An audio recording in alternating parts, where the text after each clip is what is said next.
importante, porque hay incertidumbre, preocupación por la economía, no solamente de Colombia, sino de América Latina y del mundo. Estamos en una turbulencia supremamente seria. A mi derecha, que debería ser a la izquierda, está el doctor Aurelio Suárez, que es ingeniero industrial con especialización en economía, es de la Academia de Ciencias Económicas y es comentarista radial de la cadena Blue y también del periódico, columnista del periódico El Espectador. En eso coincide con el doctor José Manuel Restrepo, porque el doctor Restrepo es el rector de la Universidad del Rosario, ha estado en este espacio en varias oportunidades y vamos a hablar cómo está la economía y cómo va este año para Colombia, sobre todo después de una devaluación que nadie se esperaba tan intensa y con una caída tan dramática en los precios del petróleo. Doctor Aurelio. Bueno, ¿qué impacto realmente va a tener para la gente del común, para el empleo, para el crecimiento del Producto Interno Bruto? Estos dos factores que son determinantes. Sí, bueno, Darío, en primer lugar, muchas gracias por su gentil invitación al doctor Restrepo y a los televidentes. Bueno, uno puede decir que en Colombia los males comenzaron con la caída del precio del petróleo. Yo no tengo esa lectura. Yo creo que el país venía acrecentando un déficit en sus cuentas externas, financiado con la revaluación. Entonces y con esa revaluación atraía capitales extranjeros que encontraban jugosas utilidades tanto en inversiones en minería, y petróleo, también en portafolio, como se llaman, o sea, inversiones bursátiles, pero eso no fue sostenible. Y el país ya venía mostrando una serie de deficiencias. Fíjese usted que antes de que estuviéramos hablando de la caída del precio del petróleo, el gobierno nacional ya estaba hablando de un déficit presupuestal o de una carencia de recursos de cerca de 12,5 billones de pesos. Yo diría que la caída del precio del petróleo fue una especie de detonante de una situación que se venía gestando por ese déficit en las cuentas externas. Es decir, el país desde hace mucho rato venía produciendo menos de los dólares que necesitaba para poder operar en sus relaciones externas con los demás países. Y esto llega un momento en que no se vuelve sostenible. Y por otro lado, Darío, muy importante, ¿cuáles son los efectos de esa devaluación? La devaluación tiene un efecto menos del 40%, es decir, el dólar que valía 100 pesos hoy vale 140. Eso es sencillo, pero pues podemos hacer las cuentas. Hoy estamos hablando de 2.650 pesos y un dólar que valía alrededor de algo por ahí de 3.800, 1.900 pesos. Correcto. ¿Qué significa eso? Eso ha significado para el país ya una alza en una serie de productos que son importantes. De hecho, Colombia, y perdónenme, le hago la cuenta un poco larga, Colombia importa el 95% del trigo, el 100% de la cebada, o sea, la pola, ¿sí? Importa el 90% de la soya, el 90% del sorgo, el 75% del maíz, importa la arveja seca toda, la lenteja, el 33% del frijol, el garbanzo y el 25% de las materias primas industriales y agrícolas, los fertilizantes, los fungicidas, abonos, los pesticidas, los abonos, correcto, y las materias primas industriales, porque el país durante todos estos años adquirió un perfil productivo distinto, mucha materia prima importada para elaborar y entonces desechó aprovechando el dólar barato. Correcto, y además la agricultura sufrió un golpe enorme. Entonces estamos hablando de que hoy nos reportan en los barrios populares de las distintas ciudades de Colombia que el pan de 200 se acabó, que ya vamos en pan de 300. Hoy nos reportan que tenemos una alza en las pastas para el consumo diario, a las personas que les gustan las pastas, y en fin. Y de hecho los registros de Banco República nos están hablando que hoy la inflación año a año está en 4,6%, cuando el objetivo es el 3%. Bueno, pero de todas maneras, ¿usted coincide con esa apreciación, doctor José Manuel Restrepo? No necesariamente, Darío. Yo personalmente creo que el país ha venido demostrando a lo largo de los últimos años un mejoramiento importante, que naturalmente en este momento se presenta un choque externo, un choque gigantesco, pero uno no puede dejar de desconocer las tasas de crecimiento del Producto Interno Bruto que ha tenido el país en los primeros trimestres del año pasado, que fueron comparables con países desarrollados en el mundo entero, superiores a todos los países vecinos cercanos a nosotros y países emergentes. Tampoco puede uno desconocer la caída importante en la tasa de desempleo, la reducción también en la inflación, el buen manejo de política macroeconómica. Pero es que llega un momento, y especialmente al cerrar el año pasado, en donde los precios del petróleo se caen casi que a la mitad, y es que los televidentes tienen que saber que el petróleo representa el 50% de las exportaciones del país. Naturalmente se ve afectado una balanza en cuenta corriente y una balanza comercial cuando eso se presenta. Y de hecho, si revisamos las cifras, es solamente a partir del mes de octubre y noviembre cuando el negativo empieza a ser dramático para el país. Entonces yo siento que efectivamente que hay un choque externo, un choque importante para la economía colombiana que nos afecta fiscalmente, que nos afecta en términos de balanza en cuenta corriente, que nos pone también a reflexionar sobre cuál es el camino que sigue a continuación. Y ahí hay dos caminos a seguir. Un camino que he oído, que es el camino de cobrarle más aranceles a las importaciones, cerrar la inversión extranjera directa al país, volver al viejo modelo anticuado de la sustitución de importaciones, o un camino distinto en donde puede ser cómo motivamos una diversificación de exportadora en el país. Para que entren más dólares. Para que entren más dólares, cómo atraemos mucho más inversión extranjera para que compense el déficit en cuenta corriente. Es que el modelo al que nos pretende llevar algunos es un modelo que habla de apertura al comercio internacional, pero solo desde el punto de vista de las exportaciones, porque las importaciones son malas. Eso es más o menos como si yo cogiera todos mis productos, los metiera en un buque, los dejara en la mitad del océano y quemara el buque. Eso no funciona en el comercio internacional y así no funciona una economía abierta. Bueno, pero con ese panorama que usted pinta es una óptica exactamente de lo que puede estar pasando o está pasando según su concepción, y usted con más optimismo va a aumentar realmente el índice de precios al consumidor de una manera notable porque está en 4.6. El gobierno y el Banco de la República han dicho nos mantenemos en el 3.35 de inflación para el resto del año. ¿Sí seremos capaces o realmente la inflación se va a disparar? Bueno, hay otras cosas. Primero, pues, yo estoy de acuerdo con el doctor Restrepo en que ha habido unas tasas de crecimiento. El problema es, ¿debido a qué? Colombia estaba financiando su crecimiento con un dólar barato. Y eso no era posible hacerlo en el largo plazo. Yo no le miento que, que este año incluso para el 2014 la tasa de crecimiento puede ser el 4.7, 4.8, pero todo financiado con dólar de 1.700 y 1.800 pesos, y eso no era posible. El país estaba montado en una economía de burbuja, en una economía mentirosa, engañosa, que hoy está aterrizando realmente cuál es su realidad económica.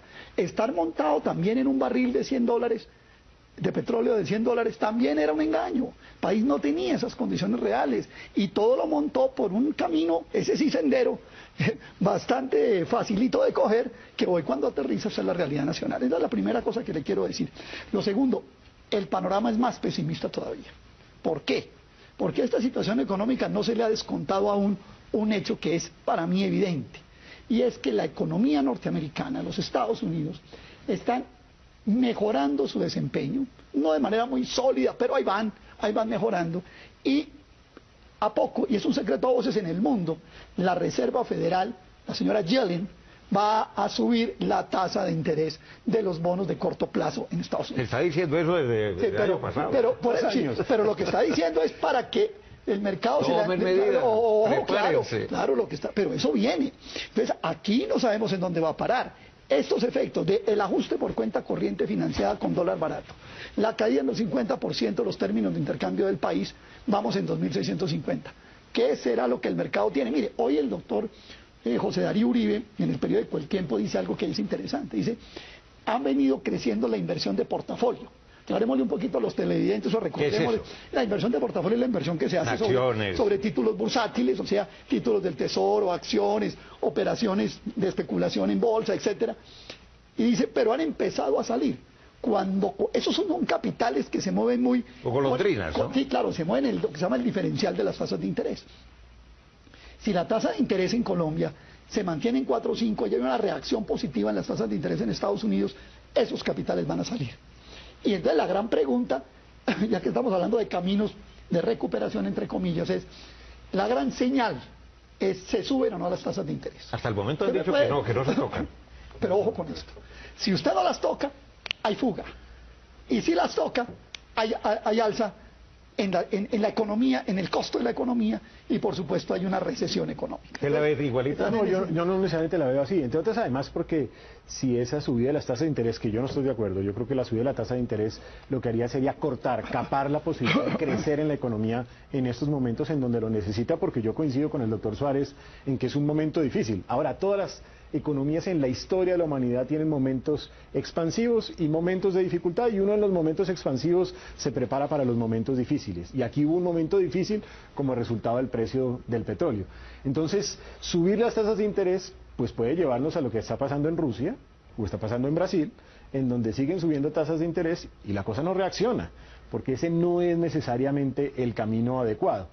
Entonces me parece que en el tema de tasas de interés, coincido también con el doctor Suárez, no deberíamos subir tasas de interés. Yo no necesariamente creo que el grueso de la inversión extranjera que esté llegando al país sean solamente por inversiones de recursos, digamos, de movilidad. Esto es golondrina. De hecho, incluso primer bimestre del año, más de la mitad de la inversión extranjera es de fondo, no es golondrina. Y esa inversión extranjera no se ha disminuido dramáticamente a pesar de la situación del petróleo. Entonces, con esto lo que yo quiero decir es que justamente ahí está el camino. Hoy Colombia es un país atractivo en la región, en América Latina. Es cómo atraemos más inversión extranjera para compensar la inevitable realidad, y es que cuando los países crecen, como crecimos el año pasado, los países importan más, y es bueno que lo hagan así, entre otras porque es la oportunidad de importar bienes de capital, la posibilidad de importar también insumos para el desarrollo productivo, o si no, ¿cómo vamos a desarrollar la industria? A punta de tasa de cambio, yo no creo en esa historia. Bueno, pero se va a reactivar el consumo interno con productos nacionales frente al encarecimiento de los productos importados. Es que los productos nacionales tampoco van a ser tan baratos, Darío. Ya le dije... Por los componentes, claro. Claro, en algunos casos, materias, ¿no? Sí, pero bueno, yo no, de pronto los sombreros volteados y no sé qué es cierto, pero yo creo que, pues es que hoy me reportaba alguien por el Twitter, doctor, se acabó el pan de 300 en la localidad. Ya me vale 400. Ya me vale, sí, correcto, es que eso es lo que estamos viviendo y es lo que están viviendo las amas de casa. Fíjese que el periódico El Tiempo hizo una encuesta la semana pasada de ¿usted cree que la inflación ya le está afectando su bolsillo? El 68% de los colombianos dijo que sí. Solamente el doctor Restrepo y el doctor Cárdenas han dicho que no, que no lo estamos... Ellos nunca salen a mercar. Sí. Sí, no, pero un pequeño detalle, es que la inflación que subió en el mes de febrero no es como resultado de la tasa de cambio, nos estamos diciendo mentiras, es como resultado de dos productos puntuales, el arroz y la papa especialmente, por razones de especulación, de lo que quieran llamar, pero ahí hay una razón justificada, es una inflación de costos, no viene derivado de la tasa de cambio, todavía no viene, ¿puede llegar más adelante? Sí, pero todavía... Ya regresamos en Entérate de Caracol Internacional.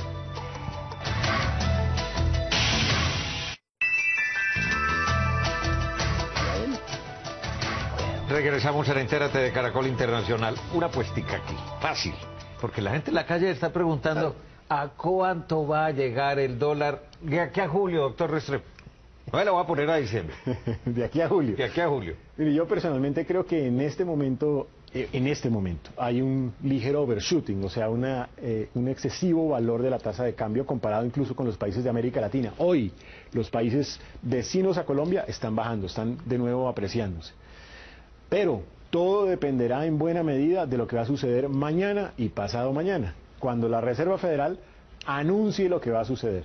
Y seguramente va a anunciar el alza en las tasas de interés. Yo no creo necesariamente todavía. Va a seguir mamando gallo, diría yo. Y en la medida en que siga... Ahí viene el lobo. Ahí viene, ya casi viene el lobo. Y en la medida en que siga mamando gallo, realmente el comportamiento de nuestra tasa de cambio va a depender del comportamiento de los precios del petróleo. Los precios del petróleo vienen 7 días cayendo, eso está explicando la subida de la tasa de cambio. Yo personalmente creo que no pueden seguir cayendo dramáticamente más. Por lo tanto, yo siento que podríamos llegar a los 2.700, como seguramente llegaremos en el día de hoy o en el curso de las próximas semanas. ¿Se quedará por ahí? Y se va a quedar rondando ahí entre 2.500 y 2.700 pesos. No me atrevo a anticipar los 3.000, a menos que la Reserva Federal anuncie subida de tasas de interés o que el precio del petróleo caiga dramáticamente más. O sea, por debajo de 40. Por debajo de 40. Pero, ¿y usted, doctor Aurelio? Bueno, yo sí creo que podemos estar pasando, como dicen los técnicos bursátiles, rompiendo la barrera de los 2.800 en un mediano plazo. Antes de que se acabe el segundo trimestre, o sea, el semestre, el país puede haber roto la barrera de los 2.800. Le doy una noticia, la caída del WTI hoy fue dramática. Caímos a $43 el barril de WTI. Eso fue... O sea, estamos llegando que de pronto por debajo de 40. Pero yo le doy otra noticia. Hablé con unos petroleros y me dijeron, esta caída ya la habían ellos estimado y dicen que habrá otra caída muy fuerte y vuelve y se recupera. Y otra caída hacia octubre o noviembre. Es el cálculo de las grandes petroleras. Pero sí, claro, por supuesto que ahí va a haber una serie de movimientos, unos van hacia arriba, otros van hacia abajo, pero el efecto sobre la tasa de cambio se va a seguir sintiendo, independiente de que se haya predicho o no, sobre todo para el mercado. Es que yo le hago una cosa muy sencilla, Darío. Usted está en un país que sigue dependiendo de las exportaciones del petróleo, porque eso no lo podemos reemplazar tan fácil, ¿cierto? Y usted recibe la noticia... Cuando hay frenazo en la minería también. Claro. Y los precios internacionales han caído. ¿Usted qué dice? Me voy de ese país. Es que eso tiene una lógica. Mire, yo no soy tan optimista frente a las inversiones de portafolio.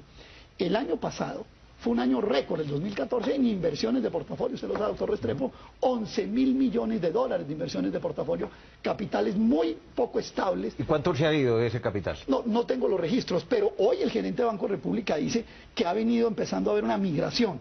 Y es probable, yo diría que están esperando la señal. Pero es más, también le quiero dar en gracia de discusión esta idea. Yo creo que también hay un anticipo del mercado a eso, y entonces esos movimientos están anticipándose a tomar posiciones en dólares frente a esto, incluso no solamente de inversionistas extranjeros, sino de empresas que están haciéndose la misma pregunta que usted nos hace en este momento, y entonces tomamos posiciones cambiarias a futuro para poder contrarrestar lo que venga. Entonces, en ese sentido, pero digamos dos cosas. Colombia es el 7º país en devaluación en el mundo. Es que está demasiado apreciado el peso. Y el segundo en América Latina después de Brasil a hoy. O sea que estamos hablando de una de las economías que está... Y hay algo que es muy grave, Darío, y que no se le puede perder la importancia.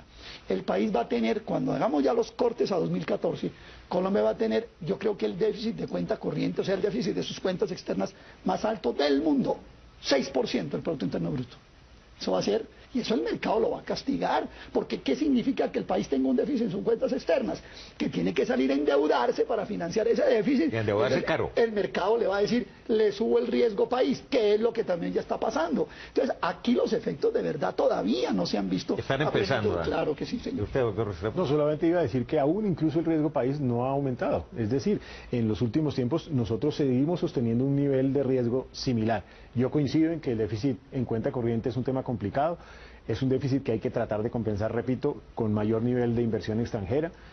De todas maneras, las importaciones seguramente se van a deteriorar por el crecimiento más bajo de la economía. Eso es absolutamente normal en las economías. Y coincido con el doctor Suárez, hay que diversificar la oferta exportadora.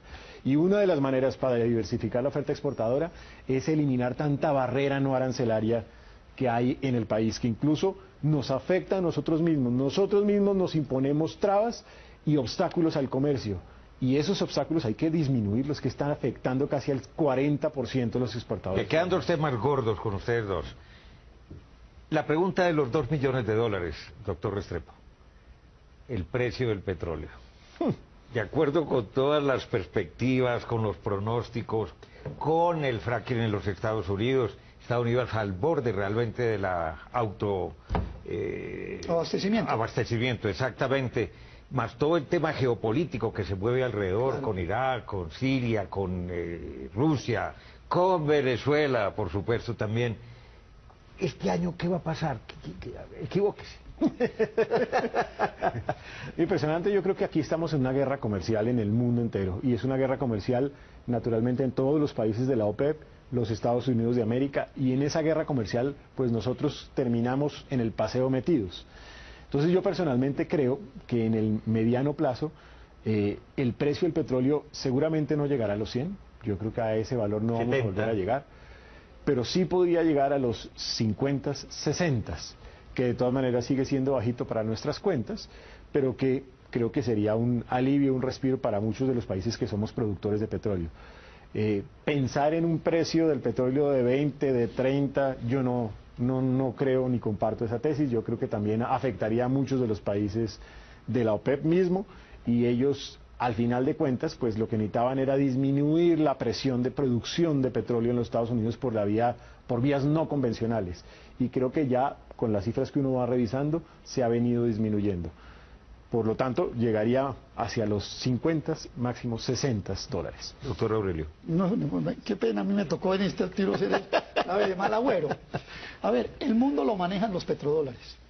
Los árabes ponen el petróleo y los gringos ponen el dólar. Ese es el manejo del mundo, ¿sí? Fíjese usted que en el mundo las 3 economías con mayores reservas monetarias son, en su orden, Japón, China y Arabia Saudita. Japón tiene más o menos unos 5 billones de dólares en reservas. China tiene 3,5 y Arabia Saudita arrima los 900.000 millones de dólares en reserva. Es decir, tiene plata para aguantar lo que quiera. Correcto. Entonces, hay una alianza de petrodólares. Y yo creo que en la ecuación que ha colocado el doctor Restrepo hay que poner a Rusia. Esta es una guerra contra Rusia. Sí. Que no se nos olvide que Rusia se volvió el primer productor mundial de petróleo, llegó a producir 14 millones de barriles al día, por encima casi de Estados Unidos y de la misma Arabia Saudita. Entonces lo que hay es una alianza.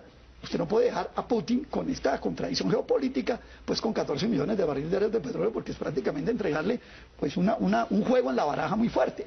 ¿Cuánto va a durar el precio del petróleo? Acorde a razones políticas. Hay un tratadista noruego muy importante que es Øystein Noreng. Tal vez de las personas, los noruegos saben mucho de petróleo, y llega y dice, mire, se equivocan la mayoría de los analistas del mundo cuando piensan que el precio del petróleo depende de la oferta y la demanda. En el precio del petróleo influyen muchísimas otras variables, especialmente las variables políticas. Dice, influye incluso lo que los norteamericanos están dispuestos a pagar por un galón de gasolina. Entonces, Noreg hace esta ecuación, dice, mire, cuando el petróleo está caro y las tasas de interés bajitas, el problema en los hogares norteamericanos no se siente tanto. Pero cuando comienzan a subir las tasas de interés, hay que bajar necesariamente el precio de los combustibles para equilibrar el presupuesto del hogar medio norteamericano. Entonces aquí hay muchos factores que van a influir, pero en medio de esos factores, si yo los coloco en una balanza, yo no creería que en este año veamos petróleo por encima de $55 el barril. Muy bien, ya regresamos en Entérate de Caracol Internacional y viene la tercera pregunta.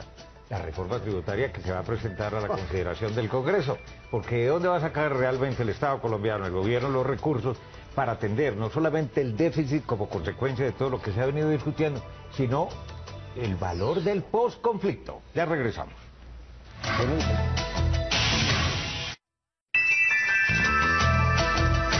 Para cada uno. Reforma tributaria. Se presenta seguramente en octubre, noviembre, no pasa este año, pero ¿habrá más impuestos? Sobre todo contra la clase media, seguramente. ¿Y usted le van a cargar la mano a la clase media. ¿Y usted, doctor Restrepo? Yo creo que se necesita la reforma tributaria, creo que se necesitan bajar tantos modelos de exenciones en renta, en IVA, creo que hay que ajustar IVA al alza, de pronto destinando parte de esa proporción a política social, y creo que pues es inevitable. Bueno, ¿y qué hacer, por ejemplo, con el contrabando, que es enorme, y con la elusión, con la evasión de impuestos, que en Colombia es monstruosa? Se calcula en 50 millones. Le voy a dar otra mala noticia. Uy. Si usted tiene un dólar muy alto, el mercado negro se le dispara, porque vienen dólares de orígenes Monsantos a fomentar los mercados negros. Entonces, el mercado negro cuando el dólar está barato tiene muy poca operación, pero si hablamos de un dólar de 2.800 a 3.000 pesos, los dólares de 2.400, los dólares de 2.000 entran a operar en los mercados negros. Entonces, lo del contrabando, todavía más complicado. Perdóneme, Darío, hoy, pero hoy que es que no tengo una buena.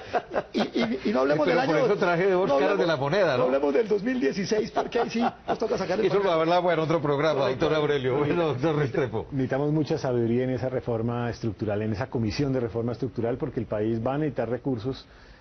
¿Cómo quedó conformada? ¿Le gusta? A mí me gusta la comisión. A mí no, porque ya sabemos que esos economistas anticiparon lo que iban a decir. Van a subir el IVA, le van a subir más el impuesto a la nómina de los trabajadores de clases medias. El doctor Bonilla nos va a llevar la experiencia del predial de Bogotá a todo Colombia. Es muy importante decirlo, Darío. En Bogotá el recaudo del predial en la Bogotá humana subió el 98%, mientras el ingreso por habitante subió el 20%. Bueno, a este tema seguramente le vamos a dedicar más espacio en su debido momento cuando la comisión empiece a entregar sus primeras propuestas. Muchas gracias, doctor Restrepo, muchas gracias, doctor Aurelio. Muchas gracias. Bueno, recuerden que ustedes pueden seguirnos en Twitter a través de nuestra cuenta @entérate Caracol. También puede escribirnos a través del correo electrónico entérate@caracoltv.com.co y visite nuestra página web www.noticiascaracol.com/entérate. Allí podrá acceder a todos nuestros capítulos completos y los espero como siempre la próxima semana.